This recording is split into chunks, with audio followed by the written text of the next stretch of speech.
இந்த காலை பொழுதில் ஒரு வசனங்களை கூறுகிறேன். 34ஆம் அதிகாரம் சங்கீதம் 34. அதில் உள்ள சில வசனங்கள், என்னை தொட்ட வசனங்கள் உங்களோடு பகிர்ந்து கொள்கிறேன். சிறு பிள்ளைகளும் முதியோர்களுக்குமான வீடியோஸ் பார்த்து பயனடையுங்கள். சங்கீதம் 34 1ஆம் வசனம். கர்த்தரை நான் எக்காலத்திலும் ஸ்தோத்திரிப்பேன், அவர் துதி எப்போதும் என் வாயில் இருக்கும்.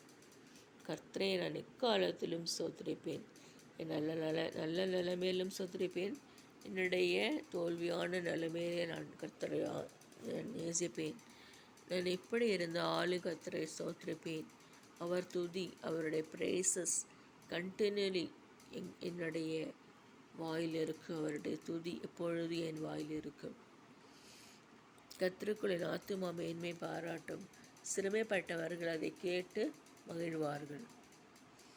அதே போல் அவர்கள் அவரை நோக்கி பார்த்து பிரகாசம் அடைந்தார்கள், அவர்கள் முகங்கள் வெட்கப்படவில்லை. இந்த ஏழை கூப்பிட்டான், கர்த்தர் கேட்டு அவன் இடுக்கண்களுக்கெல்லாம் அவனை நீங்களாக்கி விட்டார், எல்லா பயத்துக்கு நீங்களாக்கி விட்டார். கர்த்தருடைய தூதன் அவருக்கு பயந்தவர்களை சூழ பாளையம் இறங்கி அவர்களை விடுவிக்கிறார். கர்த்தர் நல்லவர் என்பதை ருசித்து பாருங்கள், அவர் மேல் நம்பிக்கை இருக்கிற மனுஷன் பாக்கியவான். கர்த்தர் நல்லவர் என்பதை ருசித்து பார்க்கலாம். கர்த்தருடைய பரிசுத்தவான்களை அவருக்கு பயந்திருங்கள், அவருக்கு பயந்தவர்களுக்கு குறைவில்லை. சிங்கக்குட்டிகள் தாழ்ச்சி அடைந்து பட்டினியாக இருக்கும், கர்த்தரை தேடியவர்களுக்கு ஒரு நன்மையும் குறைவுபடாது. பணம்னு ஓடக்கூடாது. எனக்கு அது வேணும், இது வேணும், நகை வேணும், இல்லைனா சாரி நிறைய வேணும், இப்படியெல்லாம் இருக்கக்கூடாது. கொஞ்சமாக இருக்குதா அதே போதும், கொஞ்சமாக இருக்குது அதே போதும் நினைக்கணும். முடியுமா? அது முடியாது. ஆண்டவருடைய கிருபையினால தான் நாம் அமைதலாகவும் சாந்தமாகவும் அடக்கமாகவும் இருக்க முடியும்.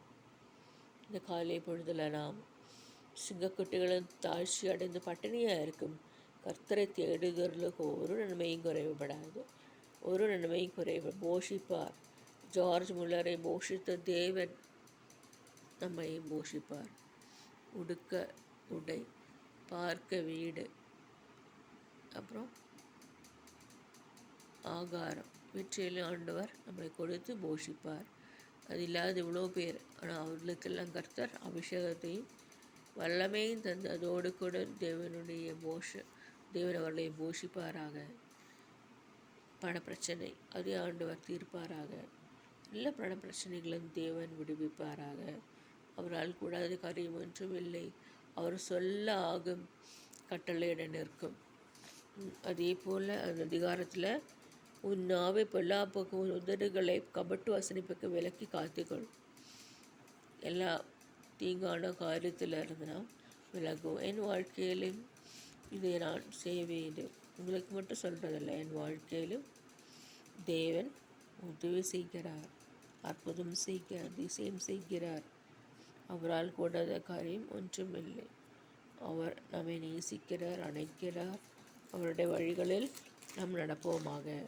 அதே போல் அந்த 34ஆம் அதிகாரம் சங்கத்தில் போட்டிருக்கு, தீமையை விட்டு விலகி நன்மை செய், சமாதானத்தை தேடாதே, தொடர்ந்து கொள்.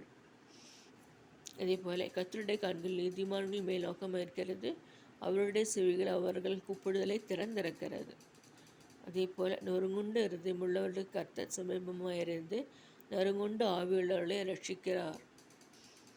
அதே போல் கர்த்தர் தமது ஊழியக்காரரின் ஆத்துமாவை மீட்டுக்கொள்கிறார், அவரை நம்புகிற ஒருவர் மேலும் குற்றம் சுமராது.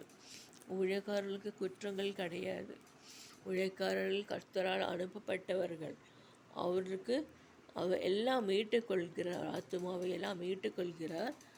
அதே போல் அவரை நம்புகிற ஒருவர் மேலும் குற்றம் சுமராது.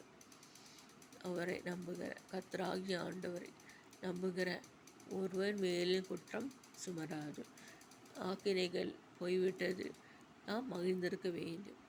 நமக்குள்ள எல்லா கஷ்டங்களும் பிரச்சனைகளும் ஆண்டவர் நீக்கிவிட்டாகவே நாம் மகிழ்ந்திருப்போமாக. கர்த்தருக்குள் மனமகிழ்ச்சியாரு, அவர் இருதயத்தின் வேண்டர்களை உனக்கு அருள் செய்வார். அந்த வசனமும் இருக்கிறார். ஆகவே இந்த நாட்களில் இந்த 34 அதிகாரத்தை நான் வாசித்துள்ளேன். வசனத்தை பிடித்துக் கொள்ளுங்கள், நீங்கள் தியானியுங்கள். உங்களை கர்த்தர் ஆசீர்வதிப்பாராக. ஆமென். ஆமென்.